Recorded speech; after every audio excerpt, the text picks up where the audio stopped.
எல்லாருக்கும் வணக்கம். எல்லாரும் எப்படி இருக்கீங்க? நாங்கள் நல்லா இருக்கோம். இன்னைக்கு பார்த்தீங்கன்னா ஸ்மோக் ஃபவுண்டேஷன் இதுதான் நம்ம வந்து செய்ய போகிறோம். வாங்க எப்படி செய்யலான்னு பார்க்கலாம். இதுக்கு தேவையான பொருட்கள்னு பார்த்தீங்கன்னா பாப்பாங்க விளையாடுறதுக்காக ஒரு பவுச்சில் ஃப்ரூட்ஸு வெஜிடபிள்ஸ் இந்த மாதிரிலாம் இருக்கும் இல்லையா, அதில் ஒரே ஒரு ஃப்ரூட்ஸ் மட்டும் எடுத்திருக்கேன். அப்புறம் வந்து நம்ம என்ன சாமி உள்ளே வைக்க போகிறோமோ அதுக்கு சின்னதாக ஒரு சிலை, அப்புறம் ஒரு சிசரு கட் பண்ணுறதுக்கு சாம்பிராணி, அதுக்கப்புறம் மேலே வந்து ஒட்டுறதுக்காக ஒரு கட்டையில் செஞ்சது சிசரு, இதெல்லாம் தான் தேவை.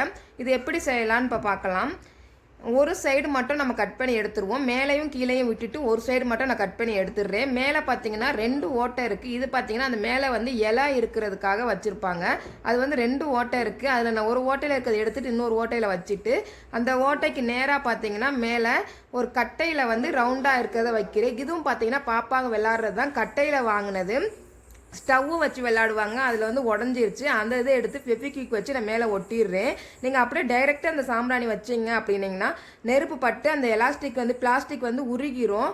அதனால் நான் கட்டையை வந்து ஃபெவிக்விக் வச்சு ஒட்டிட்டு அதுக்கு மேலே தான் வைக்க போகிறேன். உள்ளே பார்த்தீங்கன்னா நான் விநாயகர் வந்து வச்சுருக்கேன். நீங்கள் வந்து எந்த சாமினாலும் வந்து இந்த மாதிரி வச்சுக்கலாம்.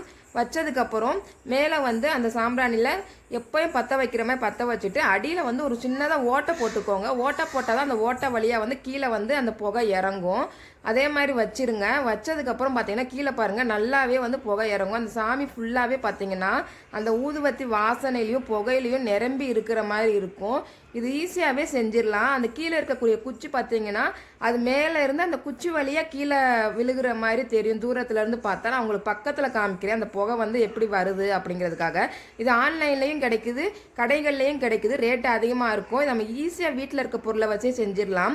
இது பார்த்தீங்கன்னா சிரட்டையிலையும் செய்யலாம், செலோ டேப்லையும் செய்யலாம், நிறைய பொருட்கள் வச்சும் செய்யலாம். நான் என் வீட்டில் இருக்கக்கூடிய பொருளை வச்சு செஞ்சுருக்கேன். இங்கே பாருங்கள், செவத்தில் இதை வந்து ஆணி அடித்து மாட்டிட்டேன். அதுக்கப்புறம் எப்படி இருக்குன்னு பாருங்கள், நல்லா இருக்குது. இதே மாதிரி நீங்கள் செஞ்சு பாருங்கள்.